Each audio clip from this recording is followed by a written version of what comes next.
Star Spangled Banner, man. That was a nice version of it. And, I love my country. And I get a lump in my throat. So, anyway. If Trump commences attacks again on Iran, Iran has made clear that all bets are off. They're going to respond massively. They say they're going to target all American bases in the region, the oil infrastructure of American allies, even the water desalination infrastructure of American allies. This would utterly smash any possibility of resolving the lack of oil flow from the Strait of Hormuz. Because the oil infrastructure, which would fill the ships to and from the Strait of Hormuz, could no longer fill the ships because the infrastructure is destroyed. It appears to many people likely that Iran would directly target Saudi Arabia's east-west pipeline, which is presently supplying 7 million barrels of oil per day through the Red Sea.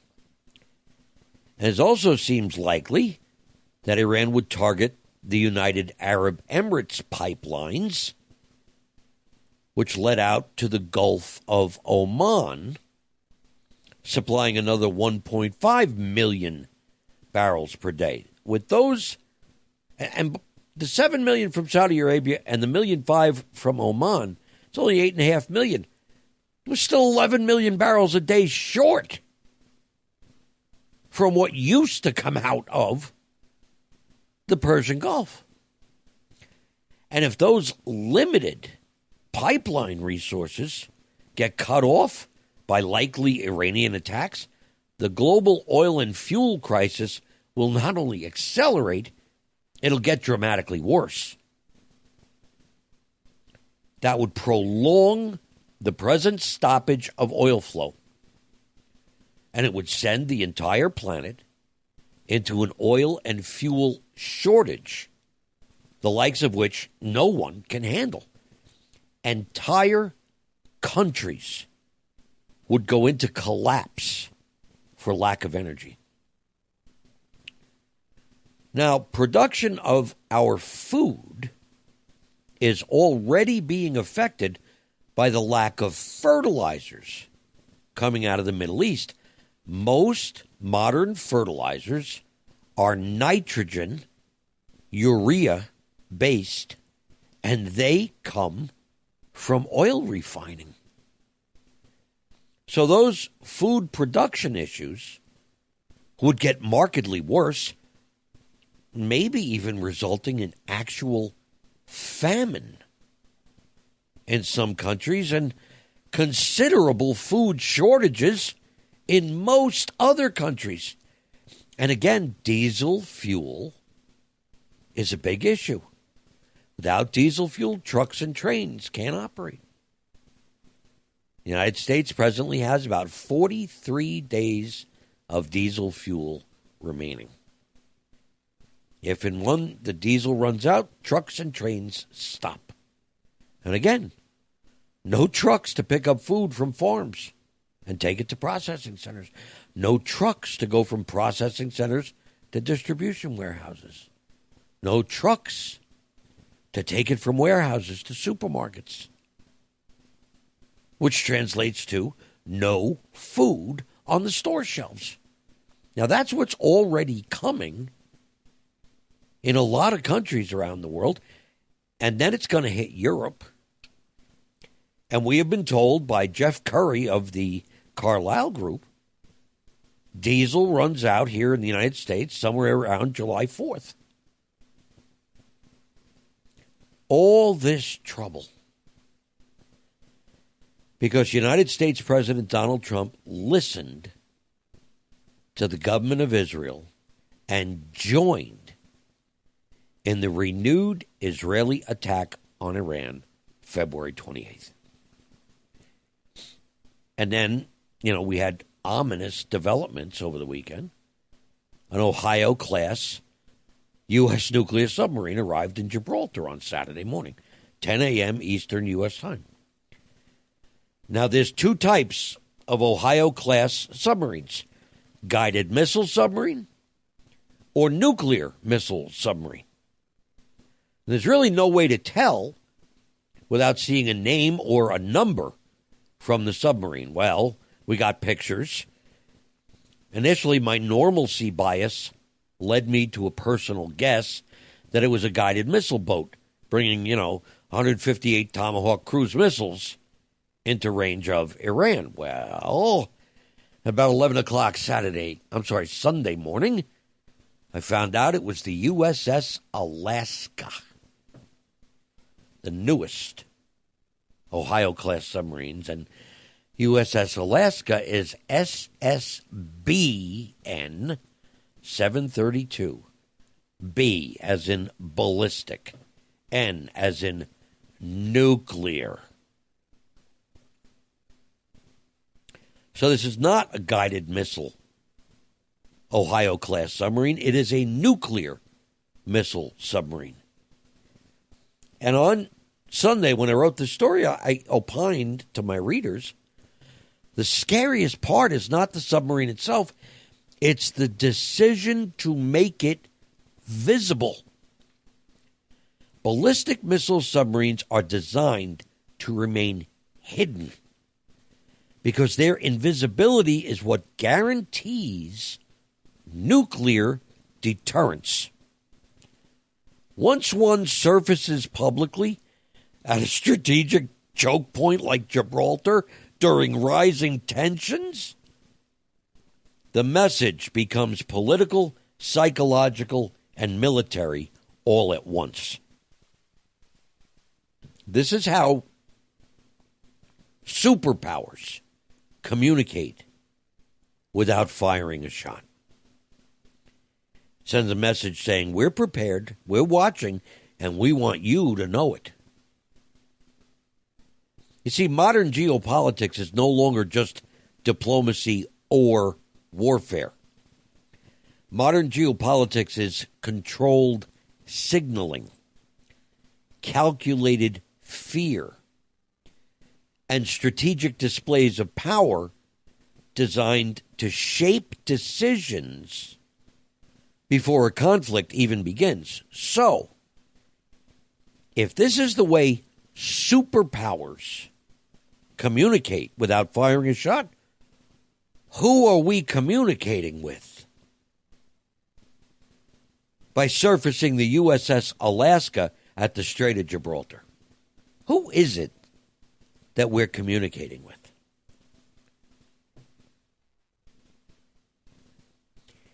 I think this has a lot more to do with Russia than it has to do with Iran. I think this may have a lot more to do with China than it has to do with Iran. This is not good, folks. And then, today, two things happened that made everything worse. This afternoon in the Oval Office, President Trump said he rejects Iran's response from over the weekend. And as soon as he said that, it became clear that a return to military escalation to pressure Iran is now widely expected. Trump told the media today in the Oval Office, quote, "The ceasefire is unbelievably weak. I would call it the weakest right now. What they sent us was a piece of garbage. It was a waste of time. It's on massive life support.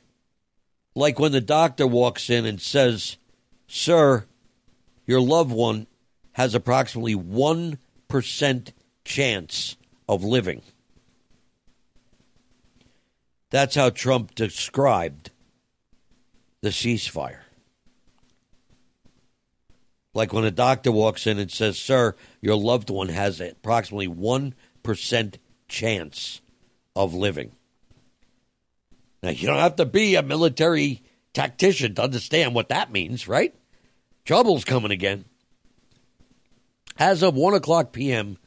this afternoon, President Trump was in a meeting with his full national security staff to decide what comes next with Iran. Now, politically, this is a delicate time because Trump is scheduled to travel to Beijing for a state visit from Wednesday, May 13th to Friday, May 15th. And this visit was rescheduled from late March because of the Iran war. And it's going to be a high-stakes summit with Chinese President Xi Jinping. Now, China had previously issued statements saying they expect the Iran situation to be wrapped up by the time Trump arrives in China. If it's not only not wrapped up, but in fact has returned to active kinetic hostilities, it is possible China will cancel Trump's visit. President Xi Jinping of China remembers very well what happened in April 2017.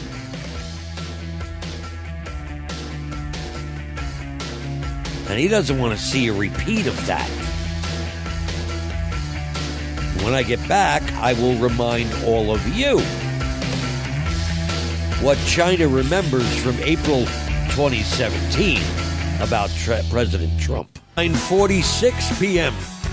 here in Metro New York City. So, China previously issued statements saying they expected the Iran situation to be wrapped up by the time Trump arrives in China. Well, if this is not only not wrapped up, but in fact returns to active kinetic hostilities, China might cancel Trump's visit because Xi Jinping remembers April 2017.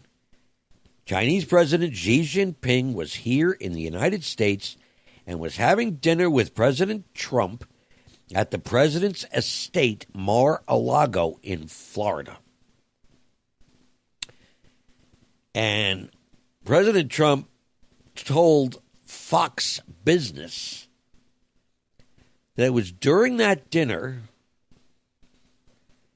President Trump and President Xi Jinping were eating the most beautiful piece of chocolate cake that President Trump informed President Xi Jinping, I'm attacking Syria right now. 59 Tomahawk cruise missiles have been fired by U.S. naval ships to attack Syria in retaliation for Bashar Assad's chemical attack on Syrian civilians. And so there he was, the president of China, having dinner with the president of the United States when the president surprises him with, oh, by the way, how's your chocolate cake? Fine. I'm attacking Syria right now. We've launched 59 Tomahawk cruise missiles, and we're blowing them up right now. It is doubtful China would be willing to have a repeat of something like that while Trump is on their soil, right? And China is fully aware that Trump is quite capable of such an affront, such an obnoxious thing to do. Trump is quite capable of it. So I'm wondering if China is going to tell Trump, you know what, it's best if you don't come now. Because we don't want you ordering an attack on Iran while you're sitting here on Chinese soil, especially since Iran is an ally of China. It would be very, very bad. So we could see that happen. Early today, in other news, the chief executive officer of Saudi Arabia's largest oil company, Saudi Aramco, a man named Amin Nasser, issued a blunt warning. Chief executive of Saudi Aramco publicly cautioned the world about the ramifications of the continuing closure of the Strait of Hormuz Amin Nasser said, quote, "This is the largest energy supply shock the world has ever experienced. The world has lost about 1 billion, would it be, barrels of oil supply over the past 2 months. Markets are losing around 100 million barrels a week. Even if shipping routes reopen immediately, it will take months to rebalance the market. And if disruptions continue into mid-June, full normalization will be pushed into 2027. Now, this is the CEO of Saudi Aramco. This isn't, shock jock Hal Turner, right? Because people love to mock me. But what did I tell you for the last 2 weeks? What did I tell you late last week? If this thing goes on, it could be 64 weeks to fix the global oil supply once the Strait of Hormuz is open and the oil flow resumes. 64 weeks. A whole chunk of that without diesel fuel. No trucks running. No trains running. No food in stores. Now do you understand why I have been harping that you should be stocking up now? Pasta, rice, beans, canned meat, canned vegetables, canned fruits, stuff that doesn't have to be refrigerated. I've been harping on it because we've never seen what very realistically could be coming our way. Sure, we've seen supermarkets sold out at hurricanes, right? The 4 hours before a hurricane makes landfall, all the, useful idiots that ignored the week's worth of warnings, right? They all run to the supermarket and clear the shelves. So I don't want you to be like them. Get stuff now while you still can. Because there's only so much diesel fuel in the country. And then the dingbats who say, we have our own oil and we will never run out.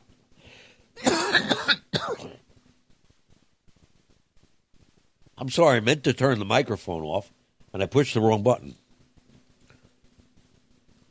We import 6.9 million barrels of oil a day. We import much of it from Canada.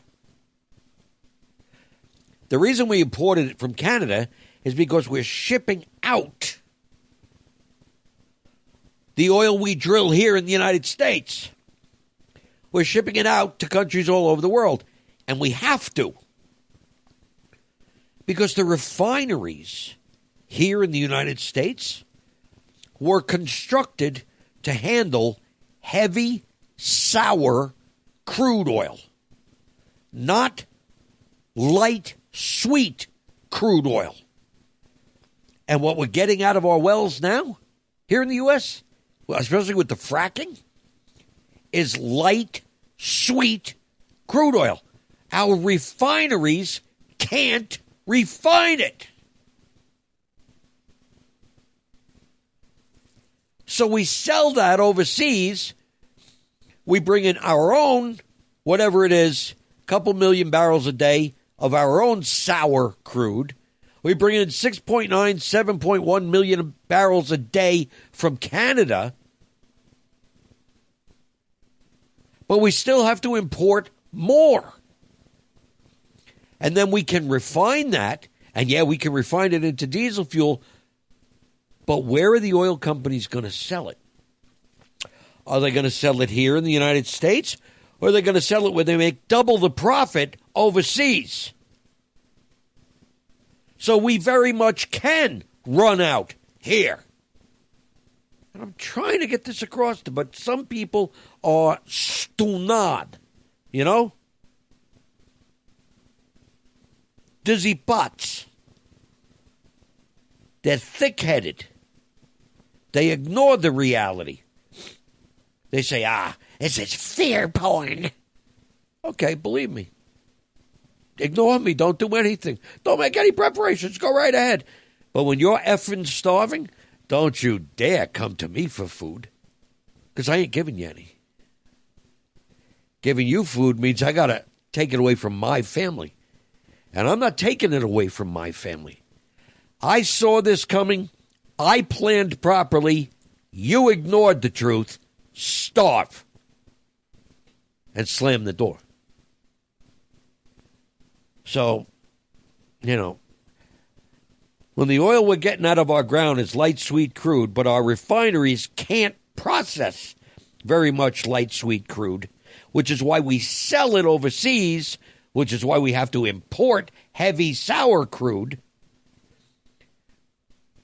Maybe people can understand why we're exporting the oil. We can't refine it. Oh, and by the way, you know why we can't refine it? Just to be on, politically incorrect here. All you environmental people, you have sued the refineries out of existence to build more refineries. You won't let them build more refineries since 1977. We have not built a new refinery in the United States of America since 1977 because all you environmental sissies wouldn't let them build. You sued and sued and sued until they gave up. So it's your fault. We don't have the refineries necessary to properly refine light, sweet crude oil. The environmentalist movement stopped us from building new refineries since 1977. Oh, but the environment. Yeah. Anyway, I told you earlier when I remarked about the submarine in Gibraltar and President Trump's remarks in the Oval Office that the ceasefire is like somebody with 1% chance of living. And I said, but things get worse? Well, they did get worse today. Yesterday, we had a nuclear subsurface in Gibraltar. Today, the plane needed to order that submarine to launch flew from the United States to Europe. Yeah. Today, the Pentagon confirmed a U.S. Navy E-6B Mercury aircraft capable of transmitting nuclear launch orders arrived in Germany. The E-6B carries the encryption and communications gear necessary to communicate with submerged submarines and to transmit authenticated nuclear launch orders. So yesterday, a nuclear sub arrived in Gibraltar. Today, a plane capable of ordering that sub to launch arrived in Europe. And by the way, here in my home state of New Jersey, another E-6B took off at a joint base Lakehurst McGuire in central New Jersey and is now over the Atlantic. So, has someone else done something that we need to be wary of, which caused us to posture like this? Because we've got nuclear code launch aircraft up in the air tonight. I hope you're preparing. Thanks for listening. I'm Hal Turner. Good night from New York.